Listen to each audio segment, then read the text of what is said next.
Alhamdulillah, ikhwati fillah, rahimani wa rahimakumullah. Kita bersyukur kepada Allah Subhanahu wa taala, masih Allah berikan kesempatan umur yang mudah-mudahan Allah berikan taufik kepada kita untuk senantiasa bisa menyadari nikmat waktu dengan menggunakan sebaik-baiknya sebagai persiapan kita menghadap Allah Ta'ala. Karena sungguhnya kehidupan kita adalah perjalanan menuju Allah dan pasti akan ada batas waktunya kita kembali kepada Allah Ta'ala. Ketika Fudail bin Iyad bertemu dengan seorang bapak-bapak, beliau tanya, "Kam umruk, Pak, berapa umur Bapak?" "Situn, 60." Kata Fudail, "Idzan mundu sittina sanah tasiru ilallah tushiku antasilah." Berarti Bapak ini sudah semenjak 60 tahun yang lalu terus berjalan menuju Allah dan boleh jadi sudah hampir dekat waktunya nyampe tujuan.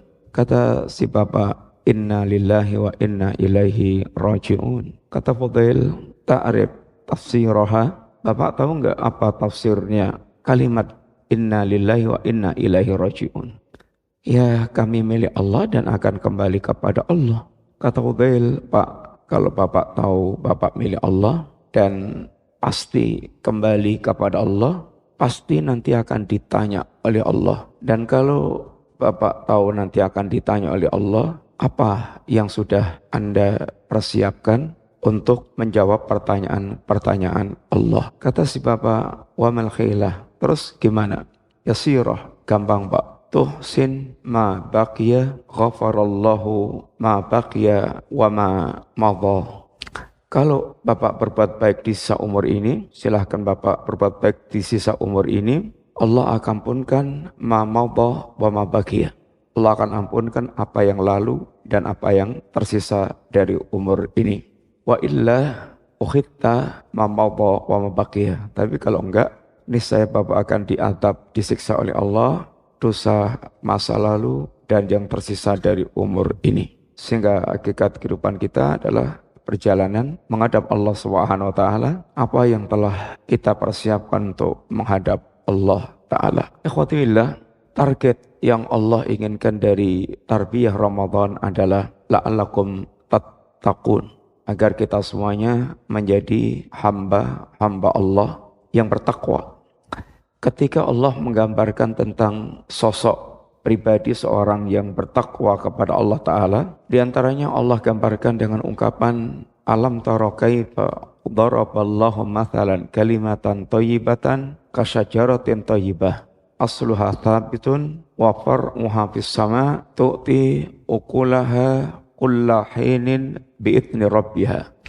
Tidakkah Anda perhatikan bagaimana Allah membuat tamsil tentang kalimat thayyibah, kalimat la ilaha illallah, kalimat Islam, kalimat iman, kalimat taqwa, kasyajaratin thayyibah, seperti pohon yang baik. Pohon yang baik itu pohon yang bagaimana? Asluha thabitun, akarnya kuat, kokoh, wa far'uha fis sama, batang percabangannya menjulang, tu'ti ukulaha kulla hinin bi'idni rabbiha. Yang pohon ini setiap saat mengeluarkan buah-buahannya dengan izin Rabbnya. Akhwati billah, ini adalah syajaratul iman. Ini adalah pohon keimanan. Sebagaimana pohon itu ada bagian akar, ada bagian batang percabangan, dan ada bagian buah-buahan. Ini adalah pohon yang sempurna.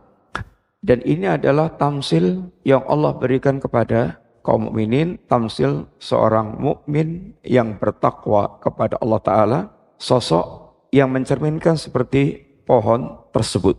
Dan setiap Allah Subhanahu wa taala memberikan tamsil, pasti arahnya adalah la'allakum atau la'allahum yatafakkarun, la'allahum yaqilun, agar mereka mengambil pelajaran dari tamsil tersebut, agar mereka berpikir, merenungkan tentang tamsil yang Allah berikan. Dan ini merupakan salah satu di antara tamsil seorang mukmin yang dalam hatinya adalah tumbuh pohon keimanan. Agama kita secara umum strukturnya juga seperti pohon yang ditamsilkan Allah Ta'ala. Ada bagian akar dan ada bagian batang percabangan, ada bagian buah-buahan. Yang menempati posisi akar, sebagaimana akar itu enggak kelihatan dari permukaan tanah, tetapi akar ini sangat menentukan semua yang tumbuh di atasnya. Kalau seandainya pohon itu akarnya busuk, akarnya rusak, dipastikan semua yang ada di atasnya itu akan rusak.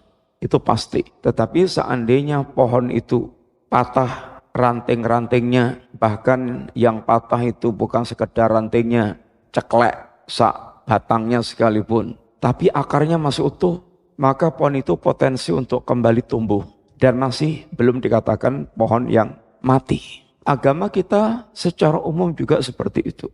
Orang yang akidahnya rusak, akidahnya itu busuk, rusak, maka seluruh amalan apapun yang dibangun, maka la yanfa, tidak akan ada manfaatnya buat pemiliknya. Sehingga muslim tanpa akidah itu ya seperti pohon tanpa akar. Dan model-model begini banyak didakwakan pula oleh orang.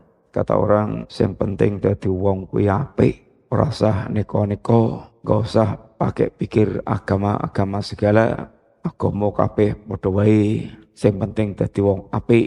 Itu kurang lebih yang didakwakan oleh sebagian orang. Apa maksudnya jadi orang baik? Tentu terjemahnya adalah baik hubungannya dengan manusia. Dia tidak korupsi, dia tidak berbuat jahat kepada manusia. Khotibillah, agama kita punya prinsip sendiri. Orang tidak dikatakan baik kecuali yang pertama baik kepada Allah, kemudian yang kedua buah dari baik kepada Allah itu pasti akan berbuat baik kepada para hamba Allah Ta'ala. Kalau kita baik dengan Allah, lalu ada kekurangan-kekurangan dalam bermuamalah kepada manusia, kekurangan itu akan bisa ketutup. Tetapi kalau kita hanya baik kepada para makhluk, tapi kita tidak baik kepada Allah, maka kebaikan kita kepada makhluk la yang tidak akan ada gunanya sama sekali. Di zaman Rasulullah SAW ada seorang namanya Ibnu Jud'an. Ada yang tahu nggak, akhwan? Ibnu Jud'an itu siapa? Tahu mas? Ibnu Jud'an tahu? Jangan. Saya yang tahu. Pernah dengar nggak? Antum? Ya, Ibnu Jud'an itu seorang yang terkenal blobok, nyah nyoh, sama tamu itu nyah nyoh. Blobok kalau nyuguh itu tanpa hitungan. Sehingga mangkoknya itu sampai tumpuan mangkoknya itu kalau ngambil itu harus pakai dipenek, pakai ondo, diraih pakai tangga. Saking dhuwurnya tumpuan mangkok. Tapi kata Nabi, Ibnu Jud'an sama sekali tidak masuk surga. Bukan karena jelek kepada manusia, tapi Ibnu Jud'an tidak memiliki akidah tauhid. Suatu hari pun tidak pernah mengucapkan kalimat Allahumma gfirli liyaumiddin. Ini contoh yang pertama. Contoh kedua yang semuanya kita tahu insya Allah, ya ini kisah Abu Thalib. Abu Thalib itu bemper pertama dari dakwah keponakannya yaitu Rasulullah SAW. Setiap ada tekanan-tekanan Quraisy, maka bempernya yang pertama adalah Abu Thalib. Karena beliau adalah tokoh yang mereka segani, sehingga setiap tekanan mereka kepada Nabi itu harus berhadapan dengan tembok penghalang yaitu Abu Thalib, sehingga mereka bolak-balik nego kepada Abu Thalib untuk bisa ngambil keponakannya, kalau perlu mau ditukar sama pemuda yang tampan, yang gagah, asalkan keponakannya diserahkan kepada mereka. Dan Abu Thalib seorang yang cerdas, saya suruh ngopeni anakmu, suruh ngasih makan anakmu, anakku lalu antuk kamu bunuh, otaknya di mana? Abu Thalib menjadi bemper pertama yaitu dari dakwah keponakannya. Tapi karena Abu Thalib sampai detik-detik terakhir kehidupannya tidak mengucapkan kalimat la ilaha illallah, maka Abu Thalib khalidan finnar, walaupun di neraka yang paling ringan, tapi seringan-ringan azab jahanam. Kedua telapak kakinya kesulut api jahanam, otaknya dalam keadaan umap, yaitu mendidih. Akidah itu pertama, dan ini yang menjadi taruhan harta jiwa dan hartanya seorang mukmin. Perjuangan Nabi dakwah dari awal sampai akhir itu bukan target kekuasaan, bukan target harta, bukan target duniawi secara umum. Bahkan mereka tawarkan kepada Rasulullah SAW, ya Muhammad, kalau kamu cari dengan dakwahmu itu kekuasaan, kami akan aklamasi menjadikan engkau sebagai pemimpin dan kami akan taat. Kalau yang engkau cari itu adalah harta, akan kami kumpulkan harta Quraisy agar kamu menjadi orang paling kaya di antara kami. Kalau yang kamu cari itu perempuan, aku akan pilihkan perempuan yang paling kau cintai. Apa di antara jawaban Rasulullah SAW? Kalimat yang sangat terkenal sebagai gambaran tentang kokohnya pendirian Nabi dan cerminan seorang yang mereka memiliki akidah dan keyakinan. Lau wada'u samsa fi yamini wal qamaru fi shimali ala an atruka hadzal amra la atruku. Seandainya mereka bisa meletakkan matahari di tangan kananku dan bulan di tangan kiriku dalam rangka supaya aku untuk meninggalkan dakwah tauhid ini, tidak akan aku tinggalkan sampai Allah memenangkan urusan dakwahku atau Allah menghancur binasakan ini urusanku. Ini adalah orang yang seperti memiliki akar yang kokoh, prinsip yang kuat, sehingga akidah ini akan menjadikan betul seorang memiliki prinsip dalam kehidupan mereka. Sesuatu yang tidak gampang digoyang sana sini, dan keteguhan seperti kokohnya karang di lautan atau seperti gunung dengan akar yang sangat kuat, susah untuk dijebol. Maka lihat bagaimana dampaknya kehidupan orang-orang yang mereka memiliki akidah, baik dari sisi ketaatan mereka kepada Allah Subhanahu wa taala, baik dari sisi mereka meninggalkan larangan Allah, baik dari sisi mereka menghadapi ujian-ujian kehidupan. Antum lihat bagaimana para sahabat Nabi radhiyallahu anhum jami'an berhadapan dengan ujian-ujian besar ketika mereka menerima tawaran iman dari Nabi. Antum kenal namanya Bilal bin Rabah, Ammar bin Yasir, Khabbab ibn al-Arab, dan para sahabat-sahabat yang semisal mereka, khususnya para du'afa dari kalangan kaum muslimin. Di awal-awal dakwah Nabi menyampaikan kalimat tauhid, maka bagaimana mereka disiksa, diseret, dipukul, dipanasi dengan besi sampai melepuh-melepuh kulit mereka, tapi sama sekali mereka tidak bergeming dari agama mereka. Sebagaimana Nabi ceritakan kepada Khabbab, ya Khabbab, dulu ada seorang yang mereka jasadnya ditanam di tanah, kemudian di atas kepalanya itu ditaruh gergaji, kemudian mulai digorok kepalanya pelan-pelan, krok, krok, krok, sampai terbelah menjadi dua, dan dia tidak bergeser dari agama. Di antara mereka ada yang disisir tubuhnya dengan sisir besi, sehingga digaruk-garuk sampai terpisah antara daging dan tulang belulangnya, dan itu juga tidak menjadikan mereka bergeser dari agamanya. Sehingga di tangan Nabi, tarbiyah di tangan Nabi, bagaimana para sahabat telah lahir menjadi generasi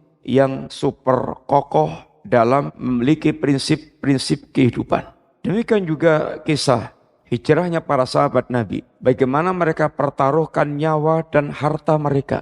Mereka menempuh jarak hijrah antara Makkah dan Madinah. Berapa ya kawan jaraknya Makkah Madinah? Berapa? Kurang lebihnya. Makkah Madinah 400 kilo atau lebih, 450-an kilo jarak antara Makkah Madinah. Dan itu ya ditempuh dengan, kalau nggak jalan kaki, ya naik unta kalau ada. Itu kendaraan keumuman saat itu. Dengan bayang-bayang mereka akan dihabisi Quraisy ketika orang-orang Quraisy tahu. Dan mereka dengan hijrahnya itu meninggalkan semua yang memang tidak bisa dibawa dan tidak bisa diajak. Rumah, tanah, aset-aset perdagangan. Antum tahu nggak harga 1 meter rumah di sekitar atau tanah di sekitar Ka'bah sekarang kurusnya berapa? Berapa? Harga tanah 1 meter di sekitar Ka'bah berapa? Ada 1 juta nggak? 700, 100 juta? 6 miliar. Tanah di sekitar Ka'bah harganya, kalau antum bisa googling nanti cari, itu kurang lebih harganya sekitar 6 miliar. Berapapun harga aset yang dimilikinya, mereka tanpa ada keberatan hatinya ditinggalkan. Karena bagi mereka, hijrah mereka adalah perdagangan dengan Allah. Harga yang Allah tawarkan jauh lebih menguntungkan. Dan sifatnya seorang pedagang selalu cari untung. Berpikirnya adalah keuntungan. Innallaha astara minal mu'minina anfusahum wa amwalahum bi anna lahumul jannah. Sesungguhnya Allah membeli jiwa dan harta seorang mukmin dengan surga. Suhaib Ar-Rumi ketika dia berjalan dari Makkah ke Madinah, di perjalanan dicegat oleh Quraisy. Suhaib, dulu kamu masuk sini itu kere. Sekarang hartamu mau kamu bawa keluar. Kami enggak ridho. Kata Suhaib, wahai Quraisy, kalian tahu saya ini pemanah. Artinya, Suhaib mengancam, silakan hadapi panah-panah yang akan dilepaskan, bisa pulang tinggal nama. Tapi kata Suhaib, tapi kalau kalian mau, seluruh hartaku akan aku lepas untuk kalian. Bahkan aku tunjukkan di mana simpanan hartaku, ambil itu semuanya. Dalam rangka Suhaib untuk bisa melenggang dilepas bebas ke Madinah. Dia lepaskan semua aset yang dia miliki. Bertahun-tahun aset itu dikumpulkan dan dilepas begitu saja dalam rangka untuk membeli hijrah. Agar dia bisa hijrah dari Makkah ke Madinah yang kita bisa bayangkan perjalanannya seperti itu. Saudi itu kalau panas yang ngentang-ngentang, berapa panas yang pernah paling tinggi di Saudi, ikhwan? Pernah enggak? Pinten Pak? Sampai 40 lebih 50-an sehingga malam pun juga panas. Itu kalau panas, kalau dingin ya kayak nusuk-nusuk, sangat dingin. Mereka lalui perjalanan itu dengan segala keadaannya. Maka Suhaib Ar-Rumi sampai di Madinah disambut oleh Nabi dengan sangat bangga dan Nabi ucapkan selamat kepada Suhaib. Rabbi hal bai'u ya Aba Yahya, Rabbi hal bai'u ya Aba Yahya. Sungguh perdagangan Anda sangat menguntungkan wahai Abu Yahya. Wahai Suhaib, sungguh perdagangan Anda sangat menguntungkan. Suhaib, dia telah berdagang dengan Allah. Dia beli itu tawaran hijrah dari Allah dengan seluruh harta yang dia miliki. Ini seorang mukmin dan itu akidah. Karena apa yang dijanjikan Allah abstrak, masih nanti. Tapi keyakinan itu telah menancap di hati seorang Suhaib. Dan begitulah akidah ketika akidah telah menancap dalam hati mereka. Sesuatu yang abstrak akan nampak real, nyata dalam kehidupan mereka dan itu yang mereka betul-betul kejar. Maka akidah ini ketika telah menancap dalam hati seorang mukmin akan betul-betul memiliki dampak yang sangat dahsyat dalam kehidupannya. Termasuk dampak dalam pelaksanaan ibadah, apalagi yang wajib. Yang sunnah mereka sangat sempurna, mereka sangat bersemangat, apalagi yang wajib. Setiap malam Suhaib seperti kacang di penggorengan, kelisak-kelisik, nggak bisa tidur. Sampai istrinya bilang, ya tidur ya Suhaib, bukankah malam Allah jadikan untuk istirahat? Naam, ja'alallahu laila sakana likulli nas illa li Suhaib. Allah jadikan malam untuk istirahat bagi manusia kecuali Suhaib. Apa kata Suhaib? Idza tadakartu an-nara wa ma fiha min adzabiha tara qalbi khaufan minha. Ketika aku mengingat neraka dengan semua azab yang disediakan di dalamnya, jantungku kayak mau lepas karena aku takut menjadi penghuni neraka. Suhaib, hatinya telah tertanam keyakinan tentang yaumul akhir. Hatinya telah tertanam keyakinan tentang neraka dengan semua azab yang diterangkan oleh Allah dan Rasulnya tentang neraka. Wa idza tadakartu al-jannata wa ma fiha min na'imiha tara naumi syauqan laha. Sebaliknya ketika aku ingat surga dengan semua kenikmatan yang ada di dalamnya, maka tidurku langsung lenyap, ngantukku langsung lenyap karena aku rindu untuk menjadi penghuni jannah. Ini akidah. Sesuatu ketika telah menancap dalam hati mereka, maka menjadi sangat dahsyat. Abu Talhah ketika membaca ayat lan tanalul birra hatta tunfiqu mimma tuhibbun. Anda tidak akan sampai pada hakikat iman, hakikat kebaikan itu hakikat iman. Sampai Anda menginfakkan sebagian harta yang kalian cintai. Menginfakkan sebagian harta yang Anda cintai. Mengeluarkan harta yang tidak kita cintai hal yang biasa, walaupun itu pun tidak biasa pula di kalangan manusia. Tapi mengeluarkan harta yang dia cintai, ini spesial. Maka dikatakan as-shadaqatu burhanun. Shadaqah itu tanda bukti iman dia. Burhanun ala sidqi imani. Tanda bukti atas keimanan dia. Karena harta sesuatu yang kata Allah manusia itu hubban jamman. sangat mencintai harta. Secara umum manusia sangat lengket dengan harta yang dimiliki. Rata-rata manusia kalau sudah berkaitan dengan harta, bakhil illa man rahima rabbuh, kecuali yang dirahmati Allah Ta'ala. Maka ketika seorang dia mengeluarkan harta fisabilillah, dia menunjukkan kejujuran imannya. Dia sedang membuktikan kejujuran imannya. Dia yakin harta yang dikeluarkan bukan hilang, tapi harta yang dia keluarkan akan menjadi tabungan di sisi Allah, bahkan menjadi milik dia yang hakiki, dan bahkan dikembang-kembangkan oleh Allah. Kalau sedekah 1 biji kurma dibuat Allah menjadi 1 gunung, berarti dilipatkan berapa kali? Ikhwan, kalau 1 biji kurma dikembangkan Allah menjadi 1 gunung, berarti dilipatkan berapa kali? Ya berlipat-lipat. Tidak tahu kelipatannya kecuali Allah Ta'ala yang tahu. Bagi seorang mukmin mengeluarkan harta bukanlah sia-sia, bukan membuang harta. Kenapa kita berat untuk infak? Ya karena dalam pikiran kita mengeluarkan harta itu artinya membuang harta. Ya iman-iman, masuk bondo di gua gitu aja. Apalagi rekoso, ngumpulkannya itu, ngelusinya itu selembar di selembar, rupiah demi rupiah itu panjang waktunya. Tapi ketika seorang dia mengeluarkan harta itu artinya invest. Harta dia akan utuh dan bahkan dikembangkan, itu pasti akan ringan. Para sahabat Nabi, begitu cara mereka berpikir. Kalau ada orang nawari antum, mau nggak invest 1 juta? Nanti setiap bulan itu akan mendapatkan pendapatan 20 juta aja. 100 juta mendapatkan pendapatan 20 juta. Berarti berapa ya kawan? Persen, berapa persen? 100 juta tiap bulan dapat 20 juta. 20%. Itu pasti antum tawarkan begitu. Banyak orang mau invest seandainya betul-betul jujur. Orang berat itu bukan karena itu nggak mau keuntungan 20 jutanya, ragu-ragu. Tapi kalau yakin Anda orang yang dipercaya dan pasti akan memberikan keuntungan segitu, itu pasti akan banyak orang yang mereka sanggup invest. Allah bukan sekedar menawarkan keuntungan 20%. Allah akan lipatkan asyrah 10 kali lipat, ila sab'i mi'atin dhifin sampai 700 kali lipat, ila ad'afin katsirah sampai lipatan yang tidak terhingga. Kalau 10 kali lipat berarti berapa persen? Ya kawan, 1000%. Kalau 700 kali lipat, banyak persen. Apalagi berlipat-lipat tanpa ada batasnya, ini janji Allah yang tidak pernah Allah selisih. Maka para sahabat mengeluarkan harta mereka enggak tanggung-tanggung. Enggak tanggung-tanggung. Karena bagi mereka ini adalah sama dengan membawa harta mereka mati. Bawalah harta Anda mati, artinya jadikan harta Anda milik Anda sendiri. Karena sungguhnya harta yang tidak dikeluarkan fisabilillah, itu hartanya ahli waris.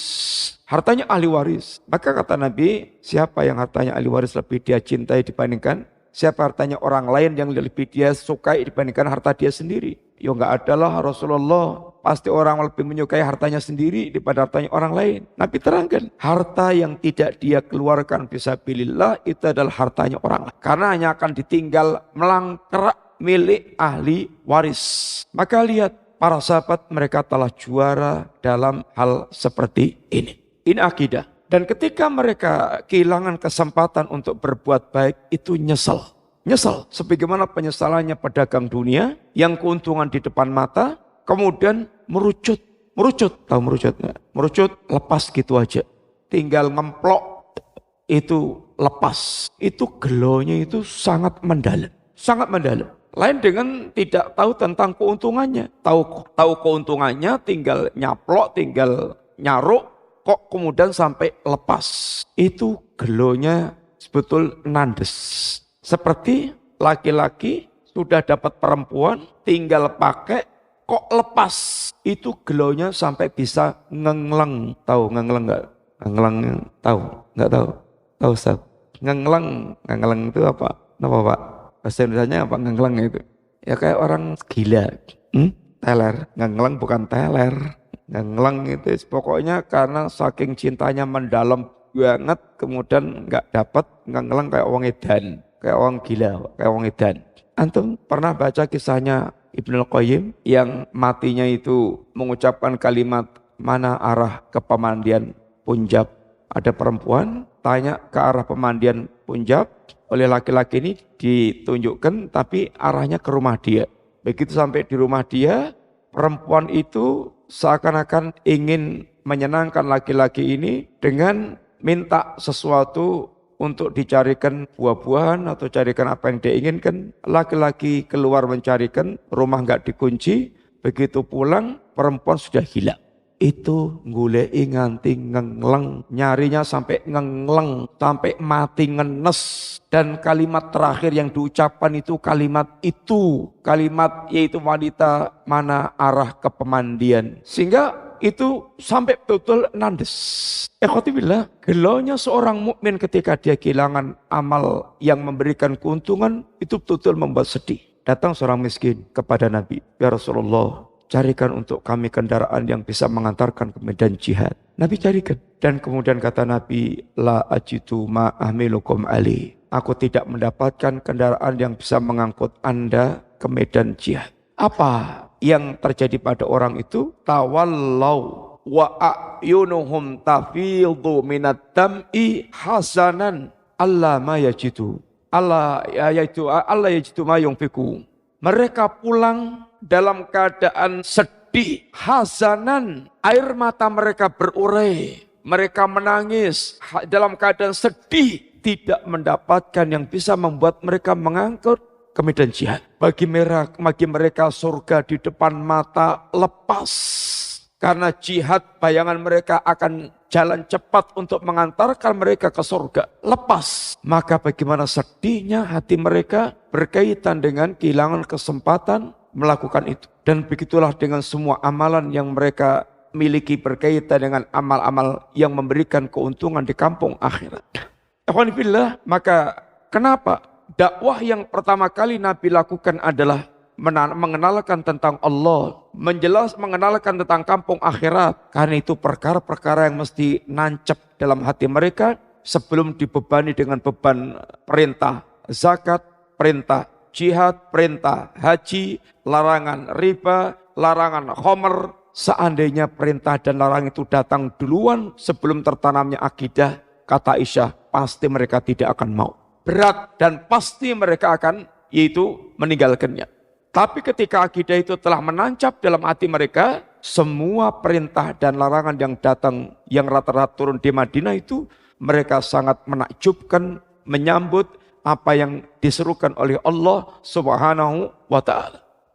Ketika Allah turunkan ayat khamr, yang Amerika pernah membuat undang-undang larangan khamr, larangan minuman keras. Berapa banyak harta yang telah dikeluarkan untuk mewujudkan proses terwujudnya perundang-undangan ini. Dari rapat parlemen sampai terjadi keputusan, itu mahal. Sosialisasi lewat media-media itu mahal. Kawalan para tentara, polisi untuk mengawal undang-undang ini itu sangat mahal. Dan berakhir dengan gagal total. Tetapi Rasulullah SAW ketika ingin membacakan undang-undang khamr, cukup Nabi mengutus satu orang keliling penduduk Madinah tanpa keluar biaya sama sekali, mengumumkan kepada mereka, ala innal khamra qad hurimat, ala innal khamra qad hurimat. Maka tidak ketahuilah sungguhnya khamr telah diharamkan. Maka tidak ada seorang mukmin pun yang telinganya mendengar utusan Nabi menyampaikan larangan khamr,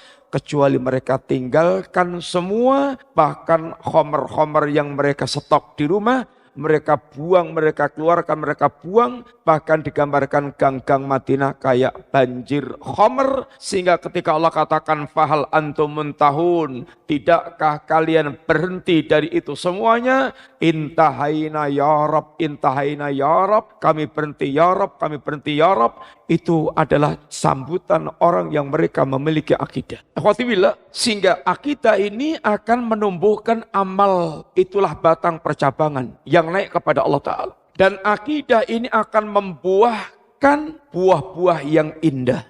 Buah yang indah bagi saya sebagai pemilik akidah adalah al-hayatut thayyibah. Al-hayatut thayyibah al-hayatus sa'adah. Al-hayatus sa'adah itmi'nanul qalbi wangsirahu sadri. Man amila salihan min dzakarin aw untha wa huwa mu'min falanuhyiyannahu hayatan thayyibatan. Barang siapa yang beramal saleh laki-laki maupun perempuan sedangkan dia mukmin, benar-benar Allah akan menghidupkan, memberikan kehidupan dia kehidupan yang baik. Al-hayatu thayyibah al-hayatu sa'adah. Al-hayatu sa'adah, kehidupan yang bahagia. Apa itu ikhwan? Bahagia apa tadi? Kebahagiaan apa? Apa itu kebahagiaan? Al-hayatu sa'adah, apa itu bahagia? Tadi sudah kita sebutkan. Apa tadi? Ya kawan, apa kebahagiaan itu? Apa mas? Udah tadi, sudah kita sebutkan. Hanya mungkin nanti enggak nyadar aja.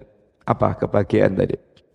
As-sa'adah itmi'nanul qalbi wangsirahu sadri. Apa ikhwan? Apa? Itmi'nanul qalbi, hati yang tenang. Wangsirahu sadri, dada yang lapang. Itu hakikat kebahagiaan. Kebahagiaan itu bukan sekedar senang, bukan sekedar senang. Senang merupakan bagian kebahagiaan. Tetapi kebahagiaan hakiki adalah hatinya tetap tenang dan dadanya bisa berlapang dada.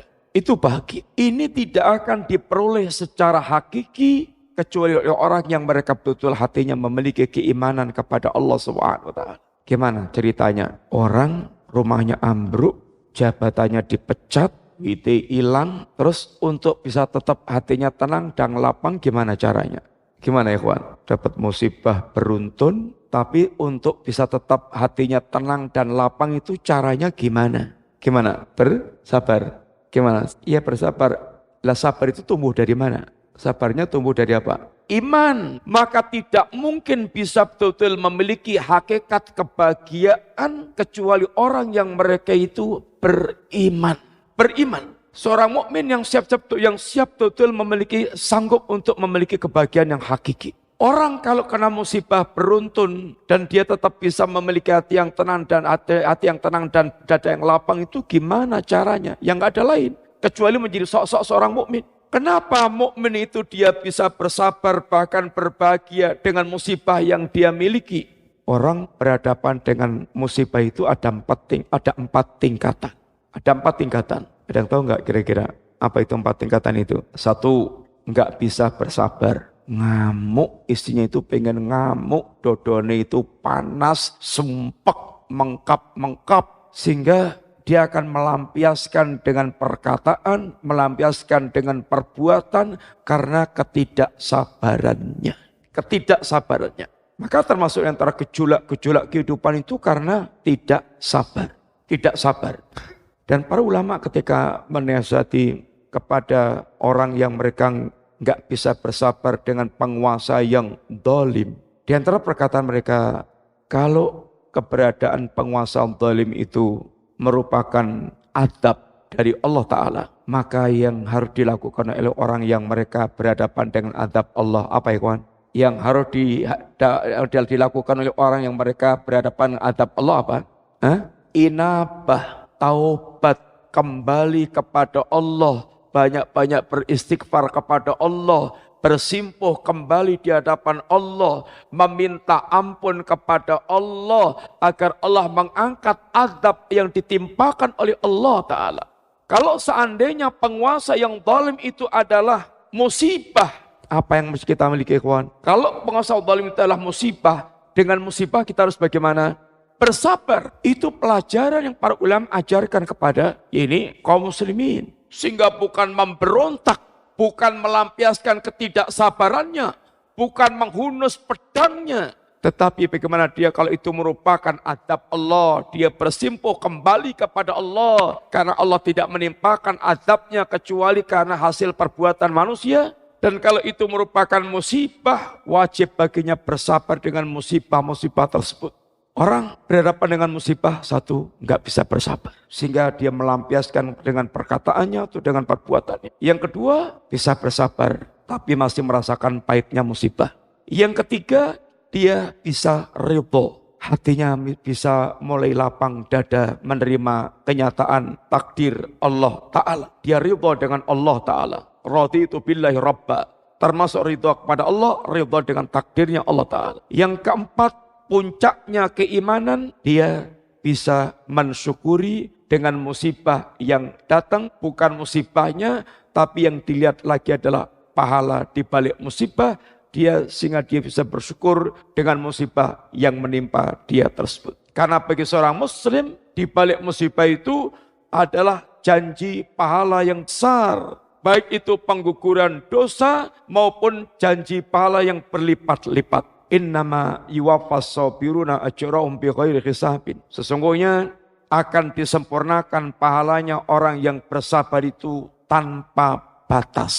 Ma yusibul muslima min nasabin wala wasabin wala hammin wala ghammin walal adha wala ini husnin hatta syaukah yusaku biha illa kaffarallahu biha min khotoyahu. Tidaklah seorang muslim itu tertimpa satu capek, lelah, letih, tertimpa penyakit ringan, sedang, berat, tertimpa kegundahan, kegalauan, atau gangguan-gangguan manusia, atau kesedihan, bahkan sampai duri yang menusuk dia sekalipun, itu akan menjadi penggugur dosa. Antum kehilangan uang 100 juta, sedih enggak? Mesti, apalagi zaman pandemi, baru habis pandemi, ekonomi masih susah, punya duit tabungan hilang, sedihnya tumpuk-tumpuk. Tetapi kalau habis kehilangan 100 juta, terus dapat penuh sak miliar, metutuk sak miliar, gimana? Ya bisa ketawa dan boleh jadi mbok ilang meneh ya 100 juta. Itu yang dilihat bukan lagi yang hilang 100 juta, tapi yang dilihat adalah gantinya yang berlipat-lipat. Tapi untuk bisa membayangkan dan meyakini seperti ini ya enggak akan mungkin terwujud kecuali oleh orang yang mereka hatinya ada keimanan kepada Allah Ta'ala. Sampai di akhirat kelak, seorang yang mereka di dunia tidak diuji Allah dengan ujian-ujian yang berat, melihat temannya itu ahlul musibah mendapatkan pahala dari Allah, dia berangan-angan seandainya kulitnya itu disayat-sayat atau digunting-gunting. Ya waktu ahlul afiyah, lau anna julutahum quridat bil maqarib. Ahlul afiyah, orang yang sehat, yang tidak kena musibah, sejahtera, dia berangan-angan ketika temannya mendapatkan pahala dari Allah, seandainya kulitnya digunting-gunting, disayat-sayat, karena besarnya pahala yang Allah berikan pada ahlul musibah. Ikhwanibillah, ini pohon iman ketika telah bercokol di hati dia. Sehingga seorang mukmin, ada orang yang mereka arahnya la'alakum tattaqun itu terbentuknya kepribadian seperti pohon yang disebutkan dalam tamsilnya oleh Allah tersebut. Tapi pohon ini ikhwan apabila telah tertanam dalam hati seorang mukmin itu bisa tumbuh subur, bisa layu dan bahkan bisa mati. Ada sebab-sebab yang membuat pohon ini bisa tumbuh subur dan ada sebab-sebab yang pohon ini bisa menjadi layu ataupun bahkan sampai mati. Pembicaraannya panjang, waktunya habis sampai sini. Mudah-mudahan manfaat ikhwan dan mudah-mudahan Allah SWT memberikan taufik pada kita untuk bisa memaksimalkan waktu-waktu kita. Ramadan ya nurut ukuran atau nurut keputusan pemerintah kita masih punya satu Ramadan dan mudah-mudahan bukan merupakan kesedihan dan kita seorang mukmin adalah kegembiraan masih punya satu Ramadan. Artinya masih punya keyakinan hari ini adalah hari yang masih Allah berikan curahan berlimpah ruah. Yang kenapa kita mengikuti pemerintah ya karena Allah dan Rasulnya yang mengajarkan kita untuk seperti itu. Dan itu adalah masalah kehidupan. Persatuan kaum muslimin sungguhnya tidak akan terwujud kecuali ya dengan komando penguasa kaum muslimin. Mudah-mudahan Allah berikan pada kita umur-umur yang berkah, yang penuh dengan kebaikan, sampai kita kembali kepada Allah dalam keadaan istiqamah, husnul khatimah. Demikian, jazakumullah khair, ikhwan. Minta maaf atas segala kekurangannya. Wassallallahu ala nabiyyina Muhammadin wa ala alihi washabihi wasallam. Subhanakallahumma wa bihamdika asyhadu an la ilaha illa anta astaghfiruka wa atubu ilaik. Assalamualaikum warahmatullahi wabarakatuh.